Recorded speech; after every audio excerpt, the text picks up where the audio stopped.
मतलब आप वोट किस आधार पर देंगे? बहुत बताने शिक्षा के आधार पर, चिकित्सा के आधार पर, पार्टी के आधार नहीं, पार्टी के हमारे पार्टी के आधार नहीं, पार्टी के आधार में जात के आधार बस आधार होगा आपका हमारा ईमानदार हो, चिकित्सा को जाके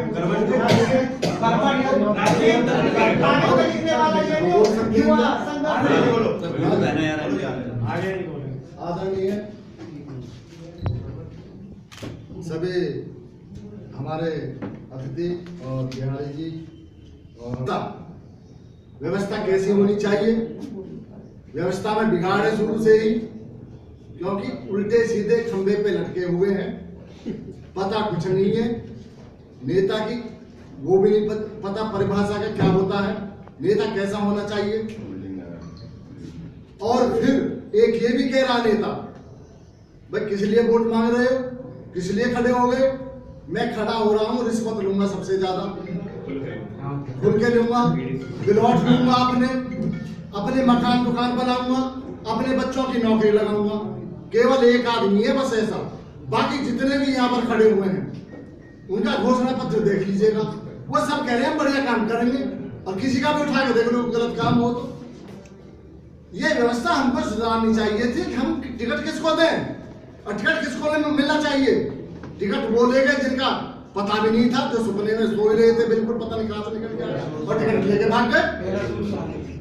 तो कैसे आगे? तो ये हमको जो जमीनी कार्यकर्ता है उनको टिकट नहीं मिल रहा, जो जमीनी कार्यकर्ता है यहाँ पर काम कर रहे हैं, इलाके में रहकर के काम कर रहे हैं, तो उनको टिकट क्यों नहीं मिला। ये व्यवस्था नहीं सुधारनी चाहिए हमको।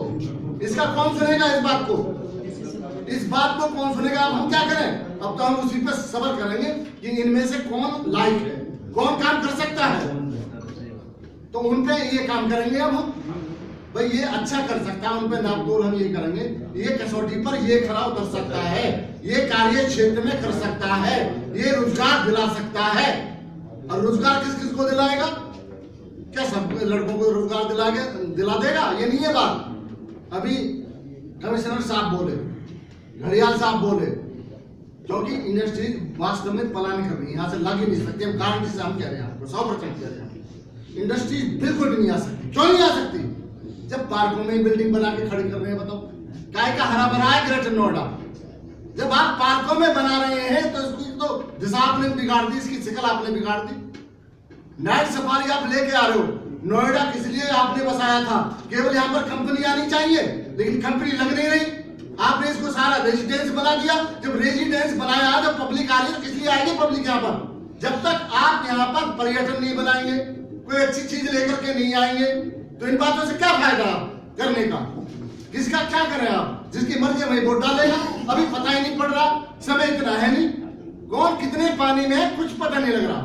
कैसे आप इसमें निर्णय ले लोगे? मायावती जीत रही है, अखिलेश जीत रहा, बीजेपी जीत रही है, कौन जीत रहा पता नहीं लग रहा, कुछ भी पता नहीं लग रहा। किसके लिए पीछे हम पड़े बताइएगा? हमें तो अच्छी सरकार चाहिए जो अच्छा काम करे। अब इस पे किसके ऊपर हम फीत लगाएं, हम किसको वोट दें, ये हम भी विश्वास में क्या करें। तो इस सब बातों पर विचार करके तो हमको इन्हों में ही नापना होगा, कौन अपनी कसौटी पर खरा कर सकता है, कौन इस क्षेत्र के लिए कार्य कर सकता है, उसी को वोट दीजिएगा। बस ये है बात। और अच्छे काम होनी चाहिए। इंडस्ट्री जब तक नहीं आएगी तो रोजगार नहीं लगेगा बिल्कुल भी। पर्यटन जब तक नहीं बनेगा, जैसे नाइट सफारी है, अब तक तो बन जाना चाहिए था, पीछे पड़ा हुआ है। ये एयरपोर्ट है वो नहीं आया।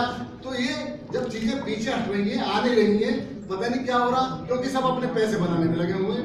अभी हमारे जो नेता है पूज्य बागी जी बोला है बहुत बढ़िया तरीके से, लेकिन नेता ही भ्रष्ट हो रहे हैं तो फिर काम कैसे होगा? वास्तव में बिल्कुल नहीं होगा। या तो नेता बढ़िया सा आना चाहिए, जब ही काम हो सकता, नहीं तो हम ऐसी दर दर की ठोकरें खाते रहेंगे।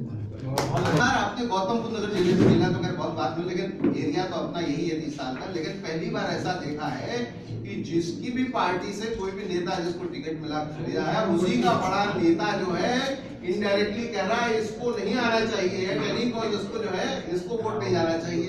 ये पहली बार हमारे यहाँ देखा गया। तो बड़ा कंफ्यूज है, आप बात कर रहे हैं ना, कहाँ है ये? कंफ्यूज है, हम लोग सब कंफ्यूज है। उसके बाद में ऐसा पिछली बार मेरे लोकसभा चुनाव में सामने अमित शाह ने बयान आया था कि 15-15 लाख हर आदमी के अकाउंट में आएगा। फिर आगे में लास्ट में होगा ये जुमला था। 2 मिनट का मैं समय लूंगा।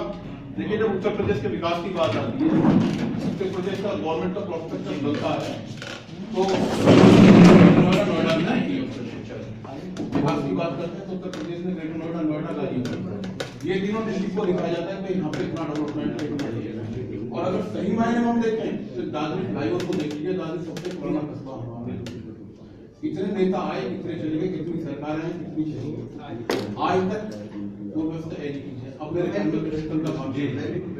इंडस्ट्री की बात आप करते हैं, आपने बोली ITI की बात। अभी कौशल विकास मिशन का गवर्नमेंट की योजना है, उसमें बाबू हमारा के DM थे, वो इंडस्ट्री के साथ बात की, उन्होंने वहां पे बोला कि मैं कुटी लगाना चाहता हूं।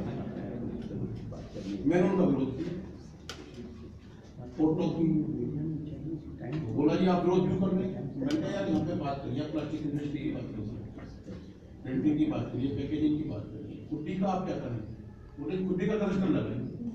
मैंने कहा यहाँ पे जो फौजी का वो है डिपार्टमेंट है, वो एक्सपोर्ट करते हैं, वहां से कपड़ा आता है, सिर्फ सिलाई होती है। यहाँ पे सुनाई के मजदूर कहाँ मिलेंगे, इतनी महंगी जगह कुट्टी वाला देगा, कहाँ से अपने एक्सपेंसेस निकालेगा। फिर जो बात ड्रॉप हो गई, बोले आप क्या चाहते हैं, मतलब कि टेक्नोलॉजी का इंस्टीट्यूट बनाइए। आपने ITI बनाई हुई है, हर गाँव में, हर शहर में बनाई हुई है, क्या आपने कभी देखा उसमें दादाओं के जमाने में मशीन लगी हुई है, एक वेल्डिंग की मशीन लगी हुई है बहुत पुरानी, एक खराद की मशीन लगी हुई है, जिनका आज की डेट में अगर किसी देहात के कस्बे में चले जाए तो सिर्फ एक टाका वेल्ड करा दो, वो काम करने का। जो टेक्नोलॉजी चेंज हो गई है, CNC BMC की मशीन की बात करते हैं, वो कहीं नहीं है। बेरोजगार की बात आप करते हैं, एक तो हमारे यहाँ के माहौली, मैं माफी चाहता हूँ, मैं भी यहीं से जुड़ा हुआ हूँ और बहुत सारी समस्या इंडस्ट्री की मैं फेस करता हूँ। अभी परसों की बात है, इंडस्ट्री में क्या हुआ, कोई स्थानीय आदमी केवल नेटवर्किंग प्रोवाइड कराते, कुछ डिस्प्यूट हुआ, 5 लड़के उन्होंने देख दिए कि साले के ताले को तोड़ फैक्ट्री। उन्होंने हमें फोन किया, पूरी डिपार्टमेंट फाइल एक देखते, मैंने उनको फोन किया कि महोदय, बोला जी क्या बात है, उनके लिए पहले हम लोग बहुत जल्दी अपनी औकात पाए जाते हैं, लड़ाई झगड़े वाली। क्या ऐसे माहौल में संभव है कि कोई इंडस्ट्रिस्ट आपको नौकरी देगा? हमने कभी इस बात पे फोकस नहीं किया कि हमारे बच्चों को क्या शिक्षा चाहिए, कैसा ओरिएंटेशन हो, कैसा माहौल मिले और बच्चे तरक्की करें।